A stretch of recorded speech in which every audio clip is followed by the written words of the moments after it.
En este documento denominado Instrumentum Laboris, analizamos y vislumbramos las aberraciones de una iglesia sinodal, en la que se habla de comunión, una comunión a modo de la mundanidad, carente de Jesucristo, carente de sus enseñanzas, carente de una participación real de los verdaderos saberes del pueblo de Dios, que es la Iglesia Católica, por lo que la misión de los promotores de esta iglesia sinodal es la de destruir a la Iglesia Católica.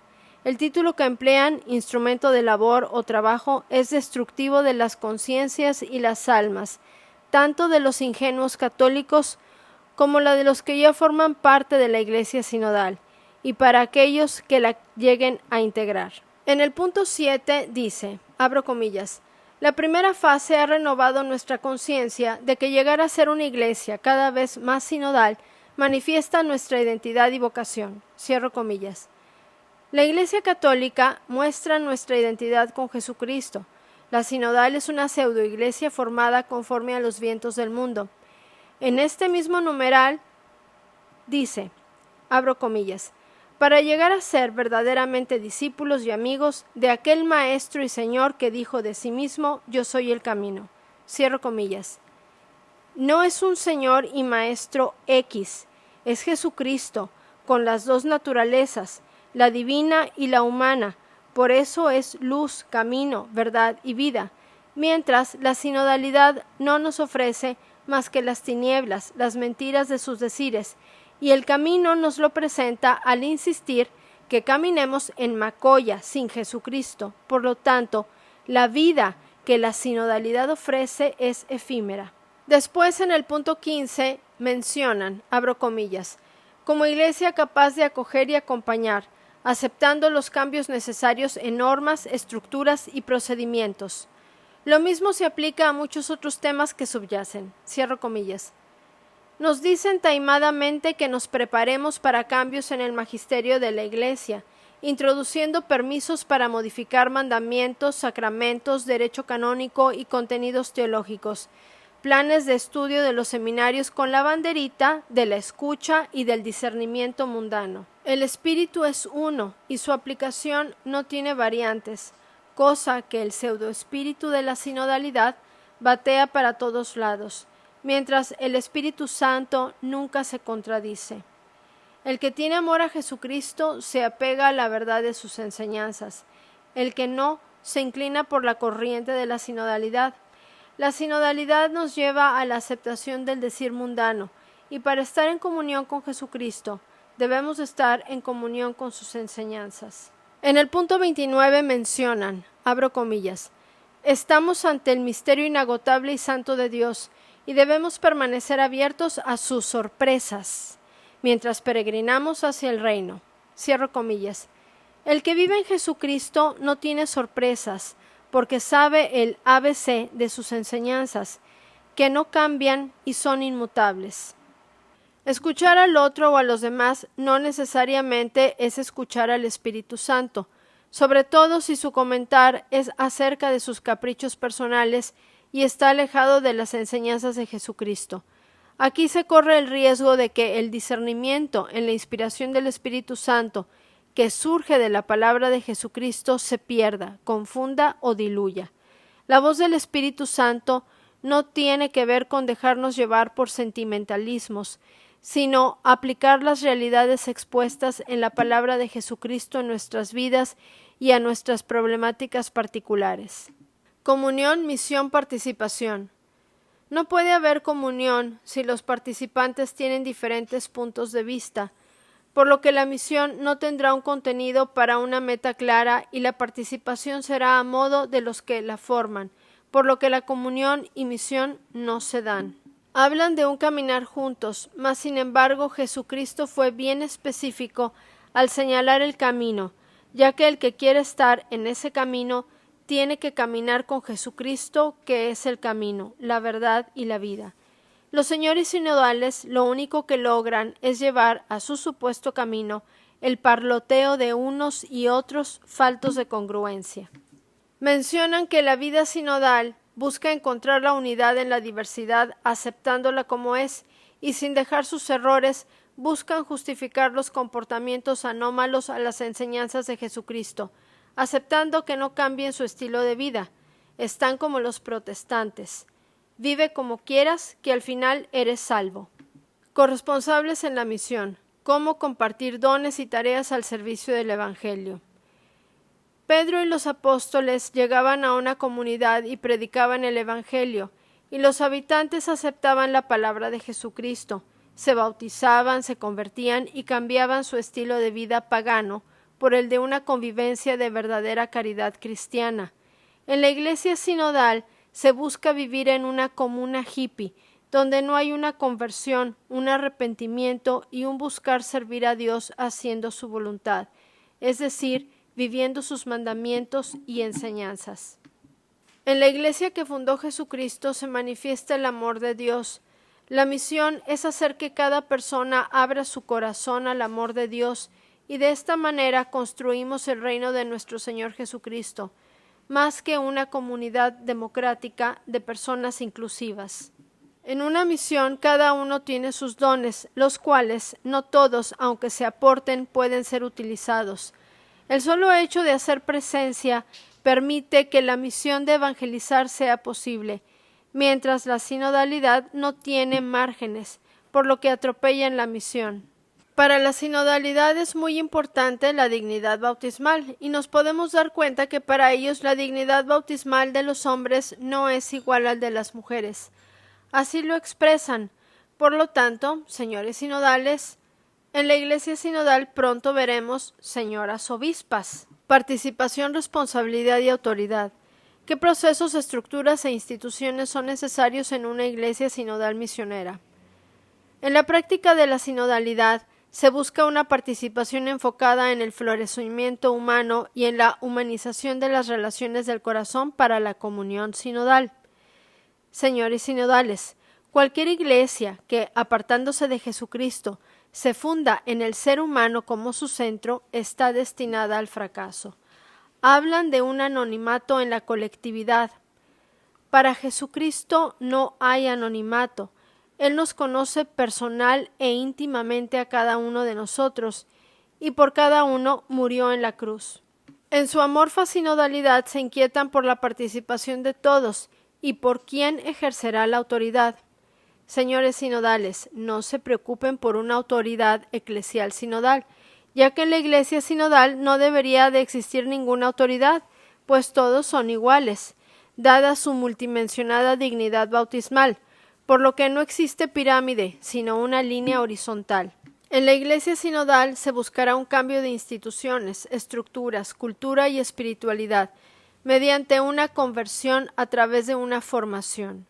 Señores sinodales, lo que se ha construido y aplicado en cuanto a instituciones, estructuras eclesiales, cultura y espiritualidad, y que ha funcionado no por deseo e inspiración del hombre, sino por deseo e inspiración divina durante 2023 años, ahora resulta que no es suficiente y adecuado, siendo necesario que Francisco y sus sinodales lo rediseñen, a su ver mundano, basándose en un discernimiento personal desviado, lejano de las enseñanzas de Jesucristo. En la iglesia sinodal se planea dar formación, entiéndase lavado de cerebro, afectando a todas las capacidades y disposiciones de la persona, a todos los bautizados, cuando no supieron dar catequesis de las enseñanzas de Jesucristo, y aún más que Francisco asociaba el proselitismo con catequizar, pero en este caso de la formación sinodal, para Francisco no es hacer proselitismo, por lo que de costumbre se contradice.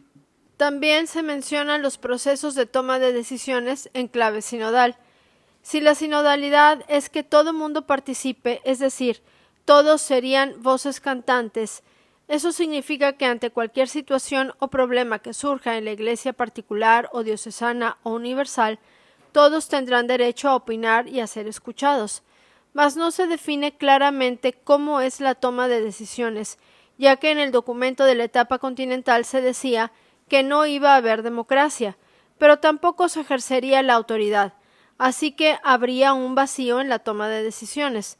Claramente en este punto se hace la declaración de la renovación de la Iglesia Católica. a la cual ya no le llaman católica, sino simplemente iglesia, para poderla convertir en iglesia sinodal, en la que los sacerdotes y seminaristas tendrán que formarse y capacitarse en la carente espiritualidad sinodal, y en ningún momento hablan de las enseñanzas de nuestro Señor Jesucristo. Y como ya lo hemos dicho desde el primer documento que analizamos, se habla de un espíritu, que no es el Espíritu Santo, y de una espiritualidad sinodal, que no es la espiritualidad de las enseñanzas de nuestro Señor Jesucristo. En el punto 60 proponen renovar el lenguaje utilizado por la Iglesia. Confiesa el documento que ya tienen experiencias puestas en marcha, así que no se ha autorizado el sínodo y ellos ya lo están aplicando. Como lo señalamos en el documento de la etapa continental, le han bajado el nivel del lenguaje a lo largo del tiempo después del Concilio Vaticano II.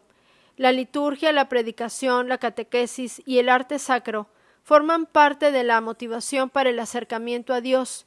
Es para adorar y alabar a Dios, no es para que la gente se sienta contenta e incluida. El trato con Dios requiere de un mayor nivel, para expresar nuestro respeto y amor, y resaltar la dignidad que Él tiene por encima de nosotros. Mencionan que, abro comillas, la renovación del lenguaje debe orientarse a hacerlos accesibles y atractivos a los hombres y mujeres de nuestro tiempo, sin representar un obstáculo que mantenga alejados. Cierro comillas. Con esto alejarán más a los fieles. Si alguien no entiende en misa la liturgia de la palabra y la liturgia eucarística, etc., tiene un nivel cultural, religioso y mental muy pobre, y eso es culpa de todos los obispos, cardenales y sacerdotes, y de muchos religiosos que, teniendo la obligación de impartir la catequesis en persona, porque así Jesucristo lo encomendó, se lo dejan a una niña de 15 años o a una señora muy linda, que quizás lo hace de buena intención, pero no tiene el nivel ni la profundidad de conocimientos para impartir adecuadamente la catequesis. En la página 24 explican cómo se van a utilizar las fichas de trabajo. Se menciona que se ofrecen algunas intuiciones que articulan diversas perspectivas teológicas, pastorales, canónicas. Esas intuiciones es probable que estén muy alejadas de la tradición y magisterio de la Iglesia Católica, ya que cada quien, en clave sinodal, dejará correr su creatividad e intuición personal para generar su propia teología sinodal y sus propias leyes canónicas sinodales. Más adelante, en la página 25, plantean temas muy delicados para la vida espiritual de todos los católicos y se ponen en juego la salvación eterna de las almas. Uno de estos temas es la aceptación de los divorciados vueltos a casar y la inculturación de la liturgia. En el primer tema que toman como ejemplo, se estaría yendo en contra de una enseñanza directa de nuestro Señor Jesucristo referente al sexto y al noveno mandamiento. Y en el segundo tema, se corre el riesgo de que al querer inculturar, se paganice la liturgia, introduciendo supercherías y espiritismo New Age, lo que va en contra del primer mandamiento. Y si se falta al primer mandamiento, se falta a todos los demás. En este mismo párrafo establecen que se deben eliminar los obstáculos que impiden dar los pasos indicados. Por ejemplo, permitir la comunión de divorciados vueltos a casar y de todos los que viven en la periferia. Para destrabar estos obstáculos plantean una serie de opciones, y al finalizar este punto, en el último y penúltimo renglón del tercer párrafo dice, y cito, lo que exige volver a cuestionar el depósito de la fe y la tradición viva de la Iglesia. Esa exigencia, esa obligación, entre comillas, como dice el documento en italiano, es un capricho. Les urge destruir la Iglesia y sus cimientos, y el destructor es el chamuco, que se le acaba el tiempo. Al cuestionar, ponen en duda la validez del depósito de la fe y la tradición de la Iglesia, y aunque en otras traducciones de este mismo documento aparezca la palabra interrogar en vez de cuestionar, estas dos acepciones, tanto interrogar como cuestionar, nos dan la idea de que el depósito de la fe no se ajusta a la actualidad, como si el depósito de la fe fuera un error que se ha venido practicando desde hace 2000 años y de repente se dan cuenta de que es un error. Es como si no se hubiese entendido el Evangelio y quisieran encontrar respuestas diferentes en el Nuevo Testamento. Lo único que van a hacer es dejar de lado a nuestro Señor Jesucristo y sus enseñanzas, y más de 5,000 años de revelación de Dios contenida en la Biblia, dando mayor valor a lo que opine la gente que a nuestro Señor Jesucristo, para hacer la voluntad y el contentillo de los líderes sinodales. También se menciona que existe un desarrollo magisterial y teológico al cual remitirse, y mencionan la exhortación apostólica Amoris Laetitia. El depósito de la fe no lo encontramos en la encíclica Amoris Laetitia, pues es un conjunto de contenidos adversos a las enseñanzas de nuestro Señor Jesucristo y a la fe, con la que hemos vivido. Aceptar, hacerle cambios, es traicionar a nuestro Señor Jesucristo y a nosotros mismos, pues en ningún momento es digno de seguirle la corriente al desviado Francisco y a sus sinodales. El hacerlo es caer en el juego de la aceptación del relajamiento de las enseñanzas de Jesucristo, enseñanzas que Francisco y los sinodales atropellan, so pretexto de estar con el mundo. Los participantes de Coloquios para el Camino no estamos con la Iglesia sinodal. No antepongáis nada a Cristo. San Benito de Nurcia.